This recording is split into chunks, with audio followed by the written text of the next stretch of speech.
Bé, bon dia a tothom, a tots els que sou aquí i també els que sou darrere de la pantalla. Agraeixo moltíssim la invitació a aquest acte al govern de ses Illes.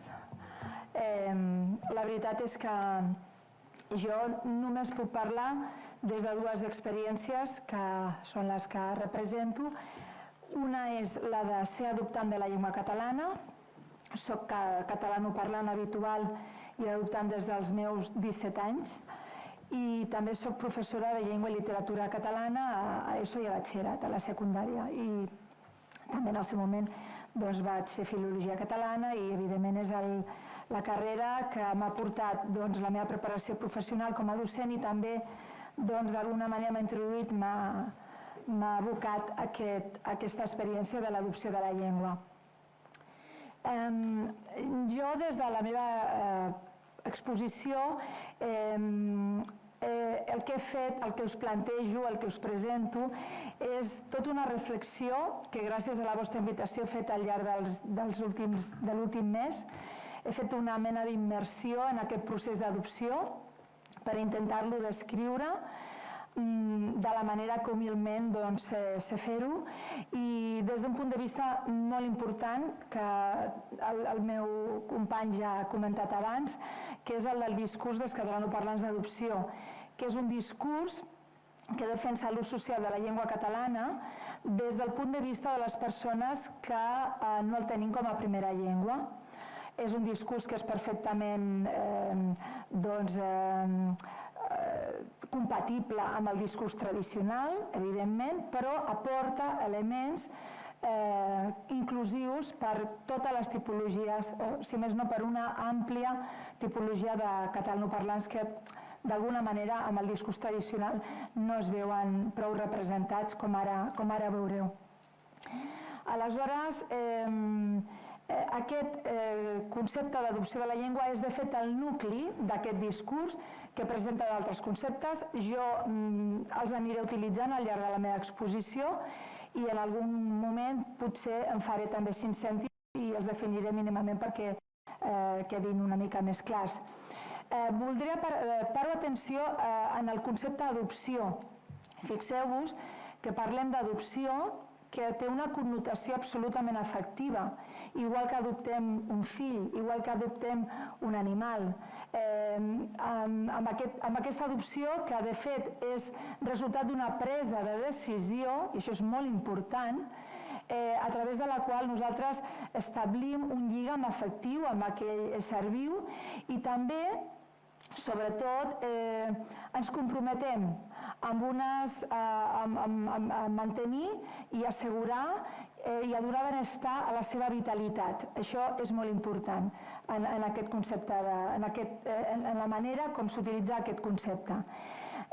Definiré el concepte d'adopció, us ho llegiré, perquè, bé, jo tinc una ponència que he de dir que tindré una mica de vida pròpia, jo la meva i la seva, perquè aniré explicant tot els continguts i ella també ho anirà presentant. I no se'm va acudir una altra cosa millor que fer missatges emergents, amb la qual cosa haurem d'anar donant el botonet més sovint. Per tant, jo intentaré aturar-me, cada vegada que acabi una anirem, si no hem anat sincròniques, intentarem anar el més paral·leles possibles. Una cosa que no em vull descuidar és que aquests 3 aspectes dels quals vull parlar, que comprenc, que l'estimula, que ella porta, els he estructurat en 5 punts, dels quals aniré parlant i els aniré presentant a mesura que vagin sorgint, perquè ara mateix ja els veieu, però no té massa sentit que continuï. És aquesta la tecla? Aquesta, perfecte, gràcies. Bé, doncs la definició d'adopció de la llengua, ja he avançat al punt del discurs i del concepte, i la definició, deia, la llegiré en veu alta. Adoptar una llengua significa establir amb la llengua adoptada una relació afectiva, personal, ser conscient que amb l'acte de parlar-la s'està fent quelcom més que parlar la llengua, fer-la viure. Adoptar una llengua és sempre un acte voluntari i enriquidor perquè aconsegueix que el nou parlant estableixi amb la llengua adoptada el mateix grau d'afecte que amb la pròpia llengua d'origen. Per tant, aquesta seria una definició, crec que aclaridora del que és adopció de la llengua, i una de les coses que no ha de ser mai una adopció de la llengua és un acte heroic, perquè si el parlant ha de fer heroismes i realment li costa adoptar la llengua, doncs ja veurem, al llarg de la meva exposició en parlaré, en alguns punts sortirà aquesta situació, veuen que no és gens positiu ni per la llengua, evidentment, ni pel conjunt dels seus parlants. A continuació parlaré dels elements que trobem que comprenen la llengua i que també l'estimulen, l'adopció de la llengua. Parlaré de tres elements, dels elements lingüístics, dels elements emocionals i finalment d'uns criteris de sostenibilitat lingüística que, entenent que l'adopció de la llengua ha de ser un procés lingüístic sostenible, evidentment hi ha de poder comptar. Primerament, amb els elements lingüístics. En primer lloc, la competència passiva. Què és la competència passiva? És el coneixement que té de la llengua una persona que l'entén, que pot seguir una conversa però que encara no la parla. És a dir, quan nosaltres com a catalanoparlants habituals mantenim aquestes converses en les quals diem que fem un bilingüisme passiu, aquell interlocutor que no ens està responent en la llengua catalana però que ens està seguint la conversa en català, està fent ús d'una competència passiva. Per tant, no està ben dit quan diem que els nostres interlocutors no parlen català. No el parlen d'una manera activa, però n'estan fent ús. I és molt important potenciar tenir-la en compte, la competència passiva, és molt important potenciar-la, promoure-la i alimentar-la amb el fet de compartir amb ells les llengües. Perquè pensem... Bé, perfecte, ja surt, per tant no he de fer emergir res, perfecte. Pensem que qualsevol adopció de la llengua té com a embrió una competència passiva. Dit d'una altra manera, la competència passiva és l'embrió d'una adopció de la llengua. Jo, abans ho he dit, a partir dels meus 17 anys vaig adoptar el català. Fins als meus 17 anys, el meu coneixement de la llengua era estrictament a aquest nivell de competència passiva. La meva professora de llengua catalana de tercer de BUP, jo tenia uns 15 anys, doncs únicament va poder presenciar i conèixer de mi la meva competència passiva de la llengua que ara us estic parlant i que ja fa 30 anys que jo mateixa ensenyo també als meus alumnes. Per tant, és important no perdre mai l'esperança, compartir la llengua, perquè aquests interlocutors potser ara no la parlen, però d'aquí uns anys sí que la podran parlar. Potser no amb nosaltres, però sí amb d'altres persones. Una altra qüestió importantíssima és que el fet de tenir en compte la competència passiva, pels que parlem català, ens inhibirà moltíssim, evitarà que abandonem la llengua. Què és abandonar la llengua? Doncs deixar de parlar-la quan no fa falta. Si l'interlocutor és perfectament capaç d'entendre, doncs no cal que abandoni la llengua. De fet, és totalment contraproduent, perquè, com acabo de comentar, elimina la possibilitat d'estimular, d'alimentar, de potenciar aquesta competència passiva tan important. Un altre element lingüístic és la solució als dubtes lingüístics. Aquesta qüestió és molt important. Quan s'adopta la llengua, abans ho he dit, és el resultat d'una presa de decisió, però evidentment tu comences a parlar una llengua, tu has adoptat una llengua de la qual encara no tens prou domini i tens molts dubtes. Com s'han de resoldre aquests dubtes? Doncs d'una manera distesa, d'una manera relaxada, d'una manera natural, tenint al costat persones a les quals tu puguis preguntar dubtes i que aquestes puguin resoldre'ls des d'una equitativitat de rols, des d'una igualtat de rols, evidentment consultant tots els materials i tots els documents normatius que calgui. No s'aconsella de cap de les maneres que el parlant que ajuda a l'adoptant tingui una actitud condescendent, ni avaluadora, ni tampoc de valoració, i menys encara de mestratge. Per què? Perquè estableix una jerarquia. Aquesta sensació de jerarquia que té l'adoptant de la llengua, en la qual ell se sent com una mica per sota, com que jo no en sé prou, se sent valorat, avaluat, això què farà? Doncs el cohibirà. La cohibició generarà una acumulació de dubtes, perquè no t'atreviràs a preguntar-los. Aquesta acumulació de dubtes crearà un neguit. El neguit, una inseguretat, i la inseguretat, un malestar. I un adoptant que té tota aquesta acumulació de sentiments negatius en el seu procés d'adopció farà dues coses. O bé abandonar, desestimar el fet de continuar l'adopció de la llengua, o bé es convertirà en un heroi, que tampoc no és gens positiu, perquè se sentirà sol i incomprès per part dels seus altres interlocutors. Passem ara als elements emocionals. Els elements emocionals que, com veureu, seran de 3 tipus, però en primer lloc parlaré dels externs i dels interns.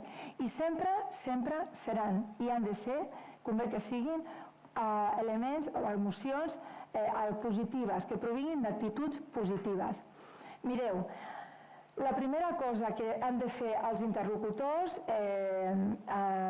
per vehicular aquestes emocions externes que arriba a l'adoptant de la llengua és compartir la llengua.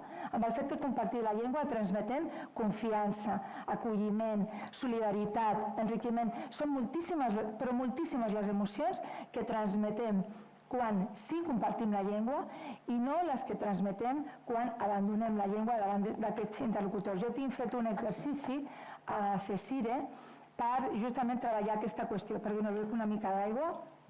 Treballar aquestes qüestions en l'àmbit de la docència i en l'àmbit també educatiu en general, amb els docents i amb els alumnes. I és interessant perquè en general tots els alumnes reconeixen que sí que són moltes i molt bones les actituds i les emocions que es transmeten quan es comparteixen la llengua. En aquestes emocions externes és molt important tenir en compte el rol que juga el catalanoparlant d'origen. És, sens dubte, el que té més capacitat de catalitzar, d'animar i d'estimular l'adopció de la llengua. Des d'aquestes actituds positives, des d'aquest hàbit de compartir la llengua. Totes les persones que hem adoptat la llengua tenim a les nostres autobiografies lingüístiques un primer parlant que ha mantingut en nosaltres aquestes actituds. I per tant, doncs, els estic molt agraïts. Un primer parlant, un primer conjunt de parlants, etc., amb els quals hem pogut continuar parlant la llengua. Un segon, que hi ha una altra cosa que vull afegir. Sí, aquest hàbit de compartir està plenament integrat dintre del que podríem anomenar una consciència lingüística sostenible i inclusiva. I remarco que el que és inclusiu o inclusiva és la consciència, no la llengua. No té gaire sentit parlar de la llengua inclusiva, que és com una llengua d'un menor nivell. No té gaire sentit. El que és inclusiu, el que realment inclou, el que acull, el que dona confiança, és l'actitud. Totes aquestes emocions que transmetem, en les quals el component del llenguatge no verbal, com tu deies, és superimportant. I, evidentment, també no cal dir que tot aquest conjunt d'elements té molta relació amb un elevat nivell d'intel·ligència emocional aplicat en el tema de compartir la llengua, de la transmissió de la llengua, etc. Per tant, fixeu-vos que estem fent gairebé ja no només un modelatge lingüístic, sinó un modelatge de comportament ciutadà, com abans també apuntava el meu company Joan Pujolà. El següent element emocional, diguéssim, remetent-nos a les emocions més internes, el que he de dir és que, tal com he comentat abans, l'adopció de la llengua prové de la decisió personal i voluntària de l'adoptant. Per tant, no és un nivell de llengua que t'ha d'atorgar ningú, ni és un examen que s'ha de superar. Ningú no t'ha d'avalar com a adoptant de la llengua. Tu ho decideixes. I a partir del moment en què la parlant ho decideix, ho és. Amb la qual cosa, fixeu-vos que el nivell d'emoció, d'autolegitimació i d'empoderament que té és molt elevat. Això genera aquest gran compromís amb la vitalitat de la llengua que s'ha adoptat. I una altra cosa que també no és gaire apropiada és parlar d'un més o major o menor nivell d'adopció. No, l'adopció s'ha fet o no s'ha fet, repeteixo, és una presa de decisió, com quan hem adoptat un fill o un animal, tal com he dit abans. El que sí que és gradual, evidentment, és el nivell de coneixement de la llengua que anirà en augment a mesura que l'adopció va, evidentment, persistint en el temps i que es va mantenint. I no hem de confondre una cosa amb l'altra. El tercer element dintre del que podríem dir element emocional seria el de la compatibilització. compatibilització de la llengua d'origen amb la llengua d'adopció. La tipologia de parlant d'adopció atorga una ubicació molt important a l'hibridatge i al mestissatge i a la multiculturalitat que conté l'adoptant. Aquesta identitat de catalanoparlant d'adopció li dona una... Diguéssim que amb aquesta identitat s'identifica prou i aquí troba una identitat com a catalanoparlant amb la qual se sent plenament a gust i reconegut. Perquè una de les coses que hem de tenir molt clares és que els adoptants de la llengua estan meravellosament condemnats a viure, a no poder viure, millor dit, només en una sola llengua.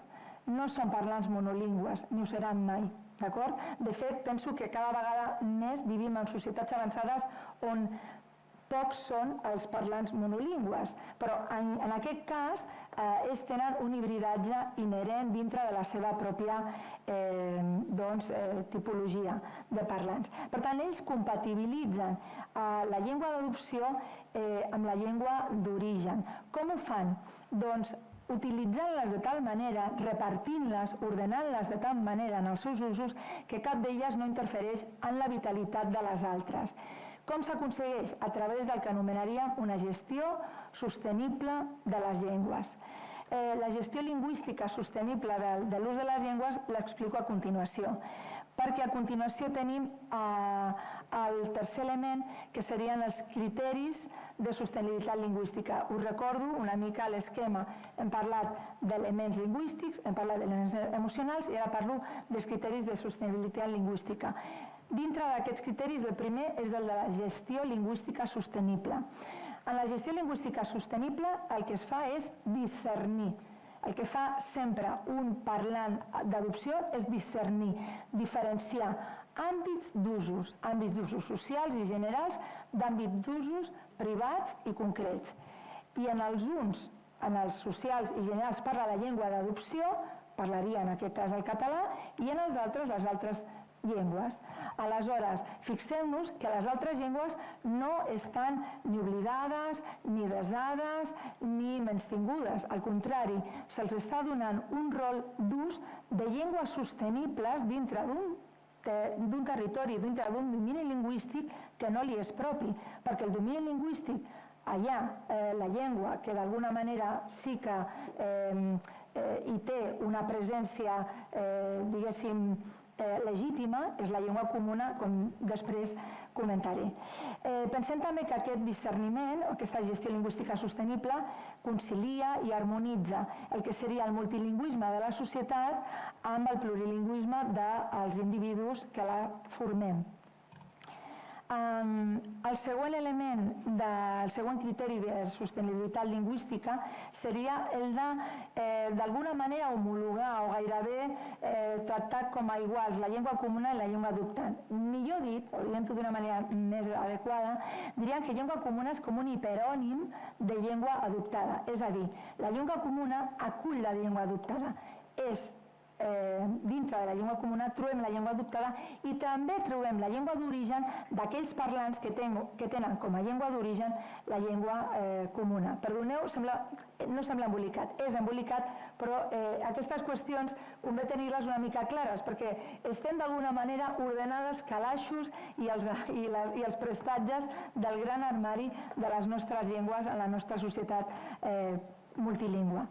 Bé, aleshores, la primera cosa que faré serà definir i explicar una mica què és el concepte de llengua comuna des del discurs dels catalanoparlants d'adopció, perquè segurament que existeixen, ara per ara, més d'una definició, però nosaltres pensem que només n'hi hauria d'haver una i la que nosaltres defensem és aquesta, perquè a més creiem que és la que d'alguna manera sí que dona resposta a aquesta, diguéssim, aquests usos lingüístics sostenibles de les llengües.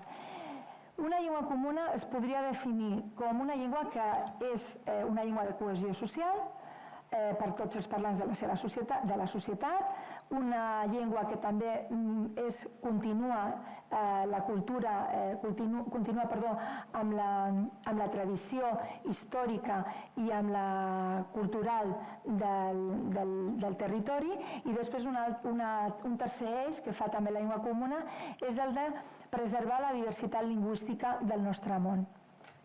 Aquests tres eixos són vitals, tots tres, per tal que els compleixi una llengua comuna com cal, una llengua comuna de mena.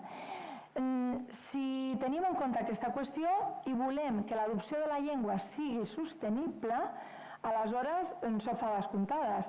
Si volem tenir un procés d'adopció de la llengua sostenible en una societat, la llengua que s'ha d'adoptar, la llengua d'adopció d'aquella societat, ha de ser la llengua comuna. En el cas del territori català, la llengua catalana. Perquè ens entenguem, la llengua d'adopció en un domini lingüístic de la llengua catalana és el català. La llengua d'adopció en un domini lingüístic de la llengua castellana serà el castellà. La llengua d'adopció d'un domini lingüístic que sigui la llengua francesa serà el francès, perquè ens entenguem. D'acord? Bé, continuo ara amb el tercer punt, que serien hàbits lingüístics sostenibles que afavoreixen i que de fet acompanyen l'adopció de la llengua, que és el de sí compartir la llengua comuna i el de no abandonar la llengua comuna. Pensem que amb aquests hàbits lingüístics el que fem és consolidar la llengua comuna com a llengua d'ús social, consolidar la llengua catalana com a llengua d'ús social i com a llengua comuna. Ho diré d'una altra, ho torno a dir perquè em sembla que ho he dit malament. Consolidar la llengua catalana com a llengua d'ús social i consolidar la llengua catalana com a llengua comuna de la societat. No cal dir que l'adopció de la llengua és, entès d'aquesta manera, un agent vital de la normalització d'una llengua en una societat. I a continuació, en el punt 4, parlaré del que aporta l'adopció de la llengua, que algunes coses ja les hem anat veient, però elements que pot aportar, o factors que pot aportar l'adopció de la llengua a la llengua catalana. El cas és que seré realista, i com que seré realista no parlaré del que està aportant, sinó que parlaré del que podria aportar, però no ho està fent, perquè l'adopció de la llengua, malauradament, no està prou visibilitzada, no és prou reconeguda ni és prou coneguda en la nostra societat. Encara avui dia els que adoptem la llengua vivim experiències, jo personalment estic molt acostumada, però de vegades m'hi trobo gent que no acaba de saber com gestionar-ho, vivim experiències en les quals veiem que la nostra societat no està prou preparada per entendre la gestió lingüística que nosaltres fem de les nostres llengües. Us posaré un exemple. L'altre dia jo era en una xarcuteria demanant pernil dolç. La noia que em despatxava era catalanoparlant d'adopció, podem dir. Si més no, jo vaig poder comprovar-ho, perquè quan li vaig parlar català, ella, que parlava castellà amb la companya, a mi també em va respondre en català. Tenia al costat una noia que, com que anem amb la mascareta, no la vaig reconèixer. Però al cap de 5 minuts, jo parlava català amb la meva dependenta, aquesta noia em va reconèixer. Era una amiga de la infantesa, de l'escola, de primària, de l'EGB. Amb ella mai no he parlat en català. I aleshores ella immediatament a mi se'm va adreçar en castellà. I jo, evidentment, li vaig contestar en castellà. Si ho haguéssim fet en alemany, suposo que ningú no s'hagués sorprès, però ho fèiem en castellà perquè és la nostra llengua, diguéssim, d'origen i en la qual havíem compartit la nostra amistat. La xarcutera ja no sabia en què parlar-me. Clar, jo, però de seguida se'm va quedar mirant com dient i ara què faig amb tu? Aleshores jo li vaig continuar parlant en català. I quan la meva amiga va marxar, ella em va dir, i jo li vaig agrair molt la pregunta, perquè a més m'encanta, m'agrada molt que em facin aquesta pregunta. Perdona, tu en què penses? En català o en castellà? I aleshores jo li vaig respondre, és la pregunta que més m'agrada que em feu, que em facin. Jo penso en positiu. Què és un pensament, és el que realment t'ajuda, és el pensament central d'un ús sostenible de les llengües, que penso que d'alguna manera és el que hem començat a vertebrar. I pensar en positiu és això, defensar en cada domini lingüístic la llengua comuna que li és pròpia. I això no vol dir que hagin de menystenir ni de bon tros les nostres llengües d'ús privat, simplement les hem de col·locar en el calaix que li pertoca. Evidentment, quan anem al seu domini lingüístic, doncs la parlarem com a llengua d'ús privat i com a llengua d'ús social. És una qüestió tan senzilla. Vivim en un país en el qual s'han venut molts llibres per ordenar calaixos armaris, però no s'estan venent tants llibres, ni s'està parlant tant del tema d'ordenar les llengües. I penso que ja és hora, perquè crec que encara ens porta més malestar que el fet de tenir els armaris una mica desendreçats. Bé, doncs us deia una mica tot aquest tema... Perdoneu, torno a beure aigua.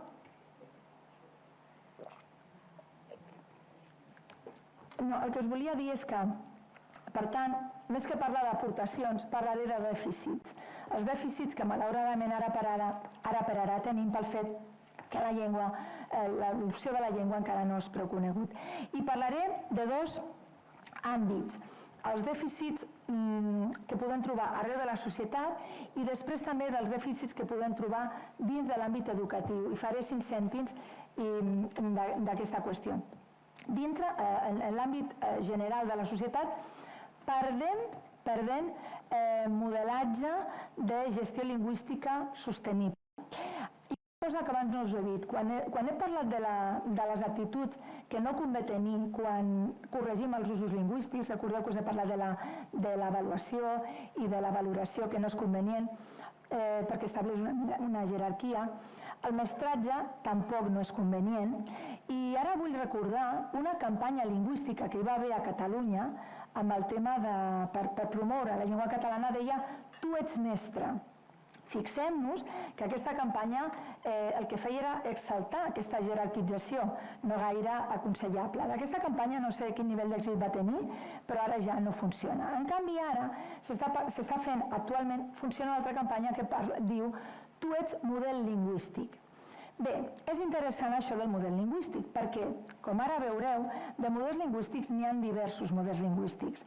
I cada rol o cada tipologia de parlant és model lingüístic d'alguna cosa i d'alguna actitud a favor d'obra, a favor de la llengua. Per tant, exaltar en aquestes campanyes determinats modelatges i no parlar-ne d'altres també és una manera d'establir una jerarquia. Per tant, tampoc no trobo gaire encertat.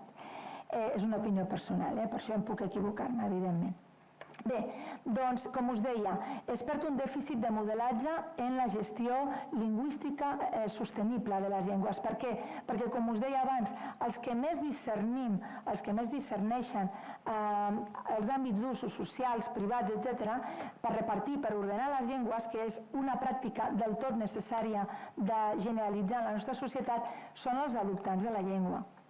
Per tant, com que l'adopció de la llengua no prolifera perquè no es coneix, perquè d'alguna manera no li estem donant prou atenció, amb la qual cosa molta gent que l'acceptaria, que la necessita, que li resoldria moltes traves que encara té amb la llengua catalana, doncs la podria perfectament utilitzar, resulta que, com us deia, aquest modelatge l'estem perdent malauradament.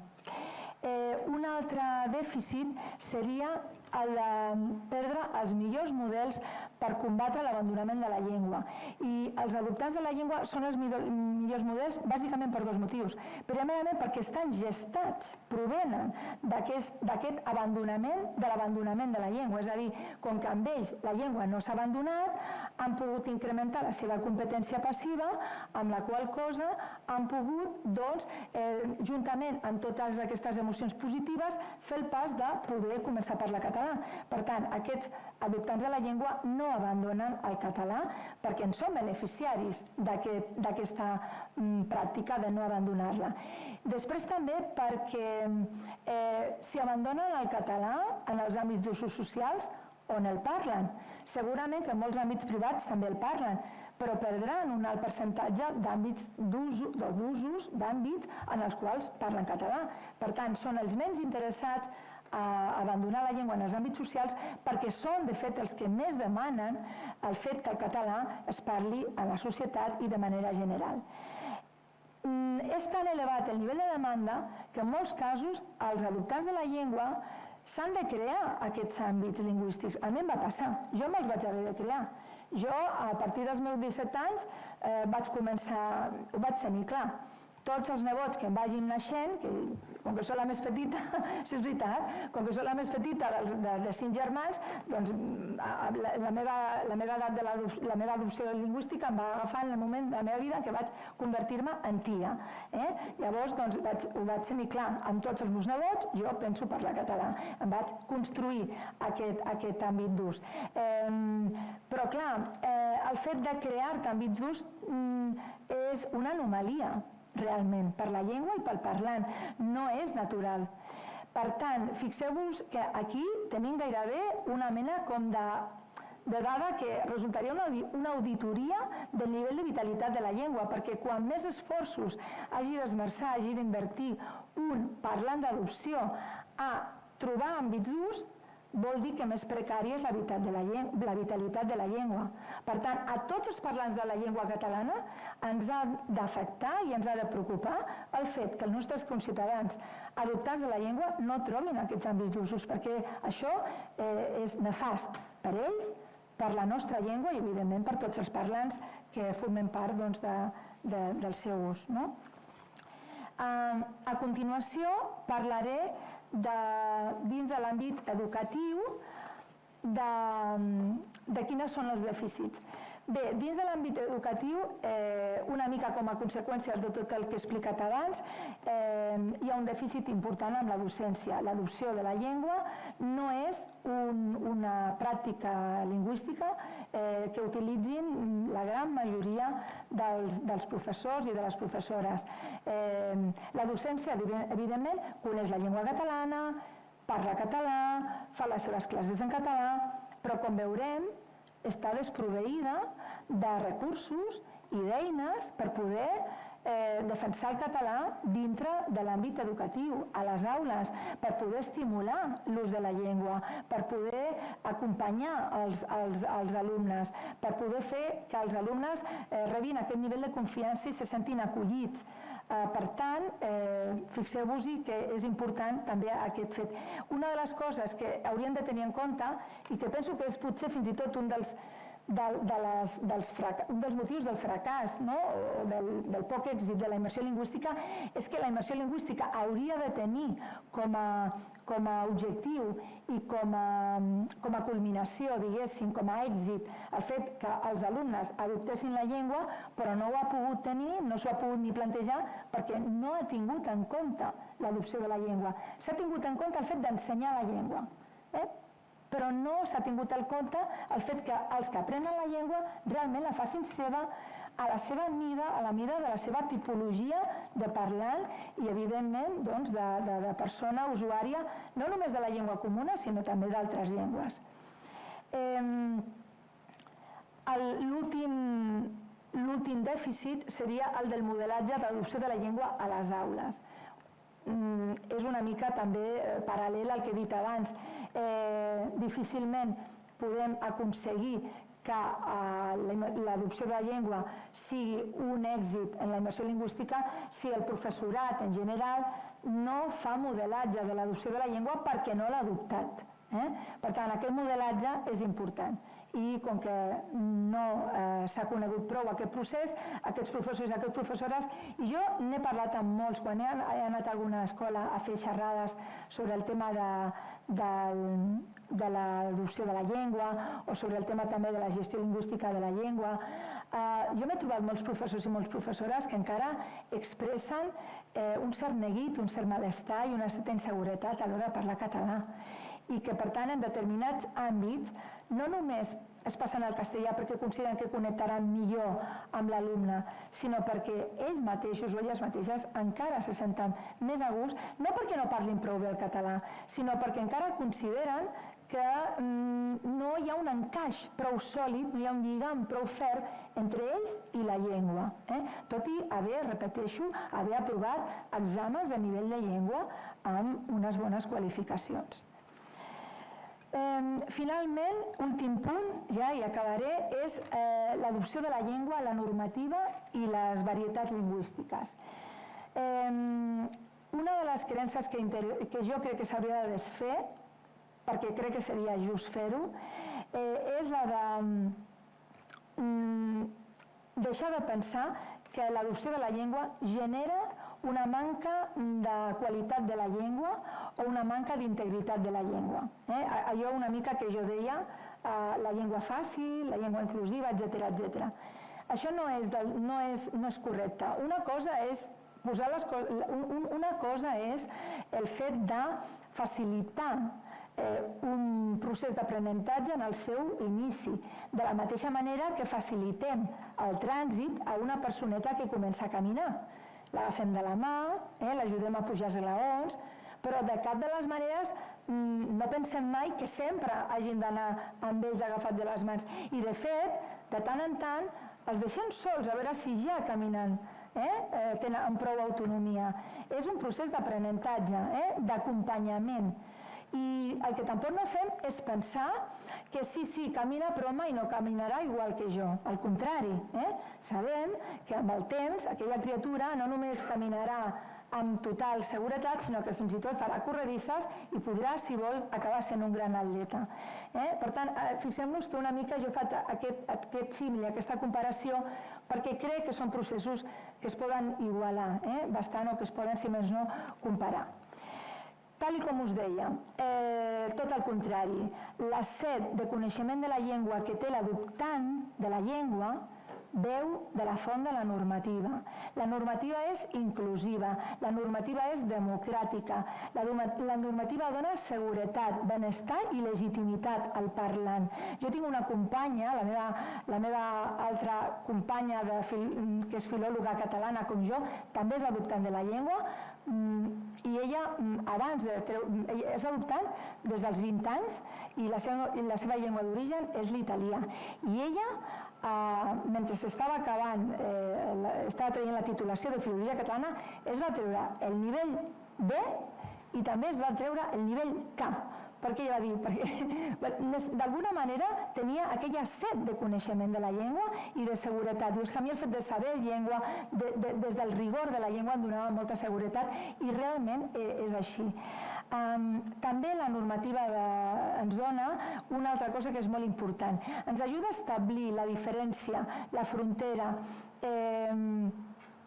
entre el que seria la manca de destresa d'usos lingüístics, que evidentment es poden tenir, encara hi ha moments en què t'equivoques, en què no fas correctament no apliques correctament determinades normes de les llengües, però també pot passar una altra cosa, i aquesta és la línia que deia que s'ha d'establir, la diferència, la frontera que s'ha d'establir entre aquesta manca de coneixement d'algunes qüestions puntuals i el substrat que aporta el nou parlant o que aporta el parlant adoptant a la llengua.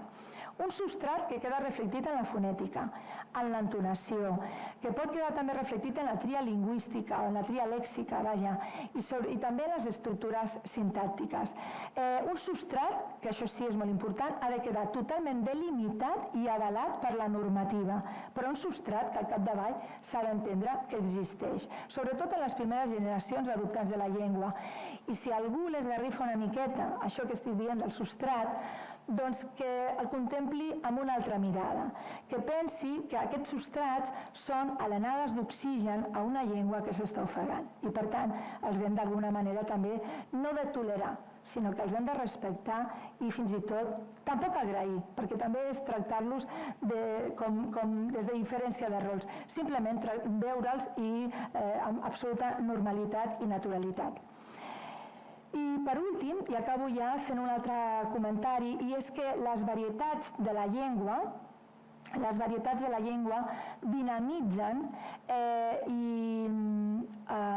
catalitzen també i estimulen l'adopció de la llengua.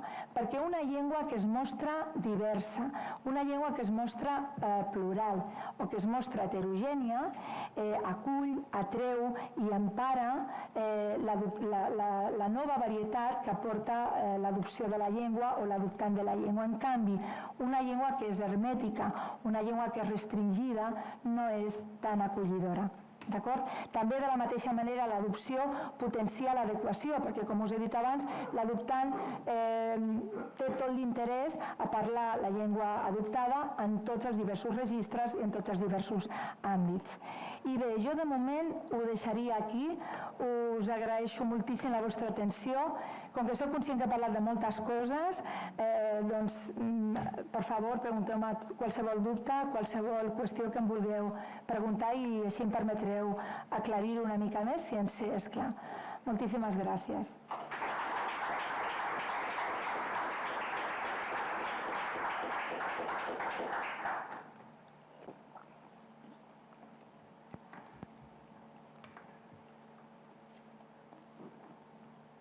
De moment no hi ha cap pregunta. Esperem una... Ai, perdó. Disculpeu.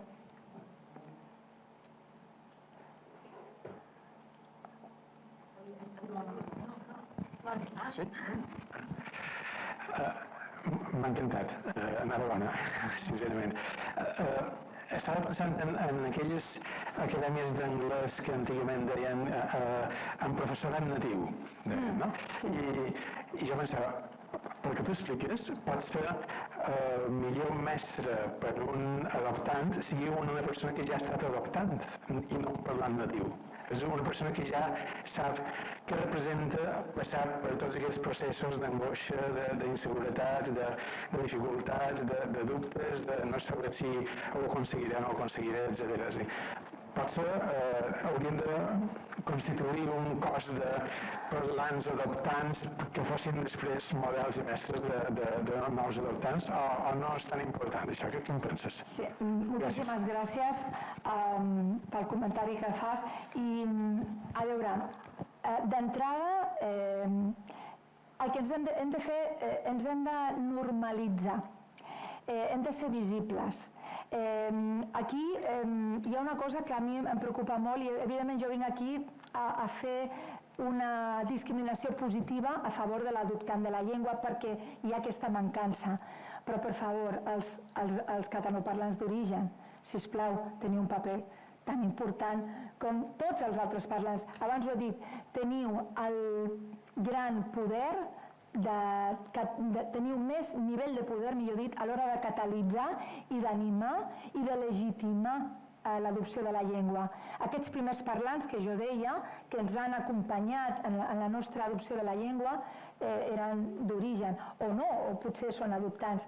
La idea també és que això quedi cada cop més diluït, però sí que és cert, i amb això t'agafo la paraula, que ara mateix el que fa falta és trencar esquemes.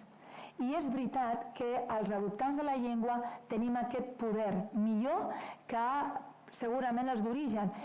Els d'origen també tenen aquest poder quan coneguin aquesta situació. Jo penso que no cal ser adoptant de la llengua, només cal conèixer el procés d'adopció de la llengua. Amb això jo penso que n'hi ha prou. M'explico? Igual que un metge pot ajudar a un malalt a curar la seva malaltia, evidentment no és la comparació adequada, però vull dir, no necessitem viure una experiència per poder intervenir, ajudar, acompanyar, etc. Però sí que és veritat que ara mateix fa molta falta. I a més, compartiré ara, que som uns quants aquí, som poquets, compartiré una anècdota meva personal. Quan jo vaig començar a treballar com a professora de llengua catalana, a mi em feia molta vergonya reconèixer davant dels meus alumnes que jo a casa meva no parlava català. Per tant, jo d'alguna manera, no sé si això se li ha de dir autoodi, no ho sé, però com que no existia la meva identitat com a catalanoparlant d'adopció, fins que no me la vaig, juntament amb d'altres persones en les quals van crear aquest discurs, fins que no me la vaig crear, jo realment no sabia ben bé per on anava. I un dia que se'm va acudir dir-li a un alumne que jo tampoc no parlava català quan tenia la seva edat, perquè em va dir és que jo no parlo català a casa meva, i llavors jo, una mica emprenyada, li vaig dir doncs jo amb la teva edat tampoc no parlava català a casa meva, i el nano em va mirar d'una manera tan sorpresa que em vaig adonar que jo, allò que pensava que era un complex, en realitat era com una mena de vareta màgica.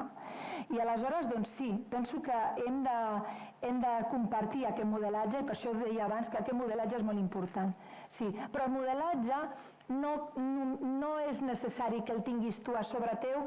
Penso que amb el fet de conèixer i d'ajudar l'alumne i de dir-li tot el que ell és capaç de fer i que pot fer, doncs ja n'hi ha prou. La idea seria, d'alguna manera, que tot plegat quedés del tot diluït. Però sí, ara mateix fa falta. Ara fa falta.